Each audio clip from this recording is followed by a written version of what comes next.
आज मैं आपको इस वीडियो में ये बताने जा रहा हूँ कि भुट्टे के बालों के आयुर्वेदिक फ़ायदे क्या हैं।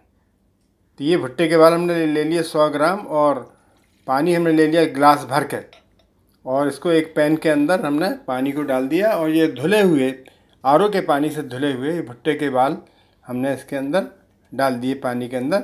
अब फिर हल्की हल्की आंच पर इसको धीरे धीरे उबलने दीजिए। धीरे धीरे उबलना चाहिए ये, नहीं तो क्या होता है कि इसके जो गुण हैं वो सारे के सारे ख़त्म हो जाते हैं। इसलिए तेज़ आंच पे इसको नहीं रखना है, हल्की आंच पे इसको पानी में उबालते रहिए। तो ये बाबा रामदेव ने जैसा उपाय बताया था मैंने करके देखा, तो वास्तव में ये बहुत ज़्यादा असरदार है। तो इसको उबालते रहेंगे, जब हल्का हल्का उबलता रहेगा तो क्या होता है कि भुट्टे में से बहुत सारे केमिकल्स हैं जो इसमें पानी के अंदर आ जाते हैं, वो हमारे लिए बड़े गुणकारी हैं। आगे आपको बताऊंगा कि इनसे क्या फ़ायदे। तो ये पानी में ऐसे हमने रख दिया और धीरे धीरे कर देखिए बहुत हल्की आंच पे इसको आपको उबालना है, और लगभग 1 घंटा या इससे ज़्यादा लग जाएगा। जब ये 1/3 रह जाए, पानी 1/3 रह जाए, तो आपको ये दिन में 3 बार इसको पीना है। तो आजकल भुट्टे खूब आ रहे हैं मार्केट में, ऐसे करके तो आप इनसे डेली इस तरह से काढ़ा बना सकते हैं भुट्टे के बालों का।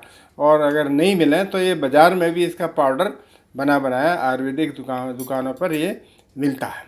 ये देखिए ऐसे उबल गया और धीरे धीरे पानी कम होता जा रहा है, और कम होने के बाद ये लगभग 1/3 जब रह गया तो हमने इसको गिलास के अंदर छान लिया।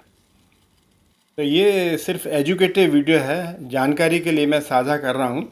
जब भी आप कोई भी चीज़ लें तो डॉक्टर की सलाह ज़रूर ले लें एक बार, कि इसके क्या आपको एलर्जी तो नहीं है। इस तरह से जानने के लिए पहले आप डॉक्टर से सलाह ज़रूर ले लें।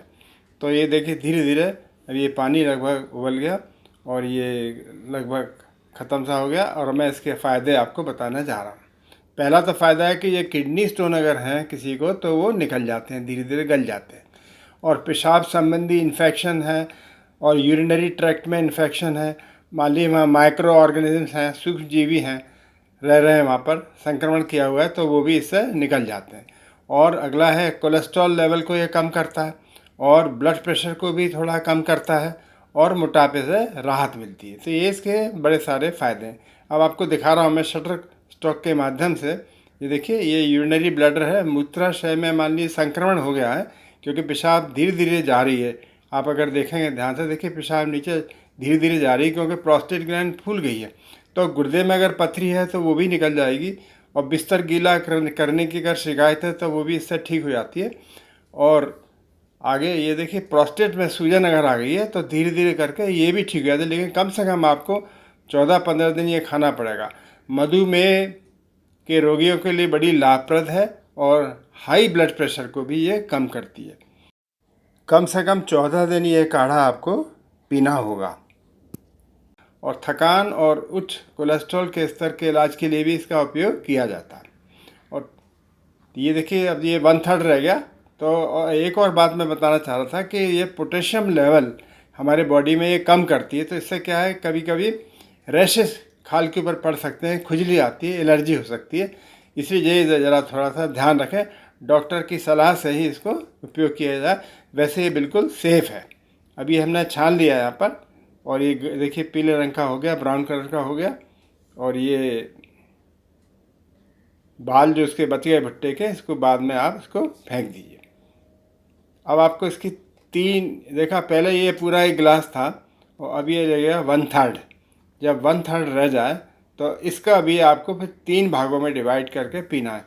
सुबह, दोपहर और शाम, खाने के बाद, ब्रेकफास्ट के बाद सुबह, फिर लंच के बाद, फिर डिनर के बाद, ये आपको पीना है ऐसे करके। और फिर मैंने बताया ना, डॉक्टर से ज़रूर सलाह ले लें और उसके बाद ही इसका उपयोग करें।